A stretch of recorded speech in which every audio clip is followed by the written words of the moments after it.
Chatna Kanglon Ngaklaktrabadi exam center Kakpa Haina Bosem gi chairman Fongdokhre chahi asigi oina Board of Secondary Education Manipur na lauba class 10 exam gi center tariba singi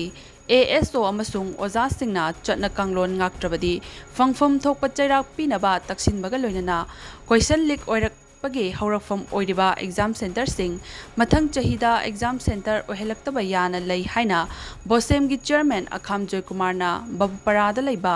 Bosem gi office ta paugi mifam amada Fongdokhre hairi mahakna haikibada haukiba February 18 dagi hauduna chatharakliba exam asida February 15 da thokiba social science subject ta question paper exam thadringai mangoina na thadorakliba thawong Bosem gi maikai dagi yamna akanba mawongda condemn tawba amadi Maduda Chenaba Paduna Chairak Pinaba Kan Hotnabaga Loinana General Mioi Karasu Pagat Pangam Kre Hari Adugumba Mahiroi Kunaida Mangnaba Hotnarakliba Kaya Asti Makatana Thorak Tanaba Bosem na Mangjong na Same Kiba Exam Center Sing Ngak na Chatkadaba SPO Sing Adu OC AOC Amasung